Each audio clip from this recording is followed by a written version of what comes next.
Well, joining us now is one of those taking part in one of the panels at the conference today. The panel looking at how to ensure the technology is used for the public good in a resilient and open AI ecosystem. Abeba Birhane is founder of the AI Accountability Lab at Trinity College in Dublin. She joins us now. Thanks very much for being with us on the programme. I mean, on the surface then, what France is trying to do sounds great, doesn't it? Making AI that's ethical, that's accessible as well. Yeah, absolutely. And spending a huge amount of time, looking at public AI, artificial intelligence in public interest. And some of that goes to ensuring that AI systems that are deployed into the world, that are integrated into critical social infrastructure, are actually tested and vetted and can do the job that they claim to do. This is one of the core and important aspects of spending and investing in artificial intelligence that is in the public interest. Is it really possible, though, to make it ethical and accountable? How on earth do you police it? Well, I tend to believe that we should focus on, ensuring that those that are developing and deploying and the vendors of AI systems, we should make those bodies as accountable as possible rather than trying to think around making AI systems accountable itself. Because at the end of the day, AI is human through and through, from the data that's required to train the AI systems, from the developers and the scientists, from the companies that are developing and selling these products. Accountability squarely lies in ensuring that those that are responsible and those that are behind AI systems are accountable for the models they choose to develop and they choose to deploy. So the focus has to be ensuring, relevant bodies are accountable rather than the artifact itself is accountable.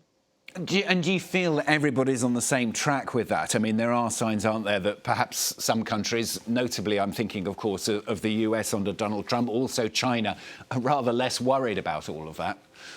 Yeah, you are right. Not everybody is on the same track, and because AI systems often tend to be seen by AI companies and tech CEOs and big tech companies and the government itself. AI systems present financial opportunity. So as a result, people tend to focus on AI systems themselves, forgetting that AI and capitalism are inherently interlinked. So the idea of pushing for accountability of the bodies that are developing and releasing AI is not something that is shared by everybody. But it's something that we should all focus on. I mean, it is a worry, isn't it, perhaps, that technology is sort of just running ahead. I mean, initially we had social media, which at the time, at the beginning, was thought of as a great thing. And perhaps now there are a lot of the negativity of social media is being uncovered. The fear is that the same thing could and will happen with AI. Yeah, again, like social media has been great in, for example, connecting people across the world. But again, without the necessary guardrails, without the necessary accountability mechanisms, we have also seen, for example, Cambridge Analytica is one of the major examples where we have witnessed democratic processes being manipulated and broken down.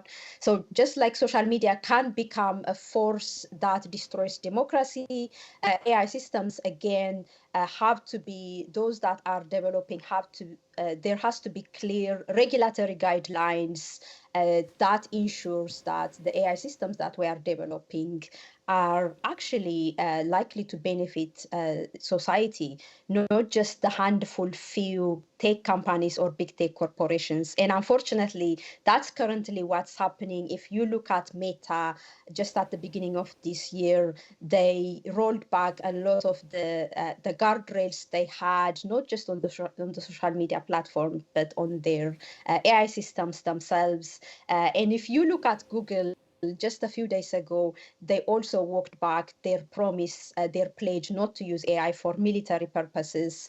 And again, this is why holding these big corporations and AI companies accountable, that's why it's really important in order to, shepherd the AI systems towards societal good.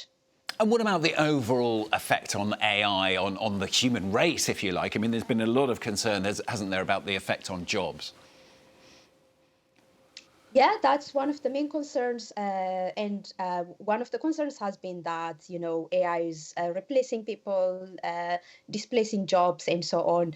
And I think something we tend to forget is the fact that despite what we hear around AI systems being fully autonomous and fully agentic, the reality is that again, AI systems, even the most developed state-of-the-art large language models, or what's now known as agentic systems, are inherently human through and through. They need constant human hand-holding. So even though we tend to hear about AI displacing jobs, at the end of the day, what's happening is that people their jobs have been displaced in order to kind of, you can call it, to babysit AI systems. So there is still, humans are still required, for example, to what's known as reinforcement learning via human feedback. So even after AI systems have been developed and released, there is constant need for humans to monitor, to assess, and to vet and evaluate these AI systems, so that again, they are heading in the right direction. So what I wanted to say is that even though AI might be displacing some jobs, at the end of the day, we still need humans to ensure that AI systems function the way they are supposed to be. Yeah, I noticed you mentioned humans there. I know you've spent time as well researching human behaviour as well before you went onto this. Bearing in mind everything that we've talked about, should we fear AI, do you think, or is it all positive? That is a complex question. I think the answer is somewhere in between. And again, I tend to think AI is inherently human through and through. Again, from the data that's used to train it, from the various gig workers and data workers that ensure that the data that we are using, the data that we are feeding AI systems, is in the right format, to ensure that there is no toxic content in the training data set, and the scientists and the tech companies themselves. So the idea of fearing AI itself doesn't really make sense. What we should fear is governments, and most importantly, AI companies and big tech corporations with AI.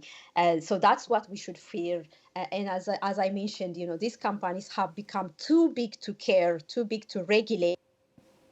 And once they have, now that they have this unprecedented power, they can do without proper guardrails.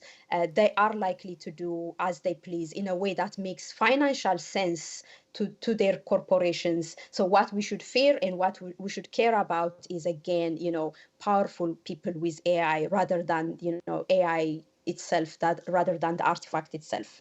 Good to have you on the programme today. Thanks very much for joining us. Abeba Birhane, founder of the AI Accountability Lab at Trinity College in Dublin. Thanks. Thank you for having me.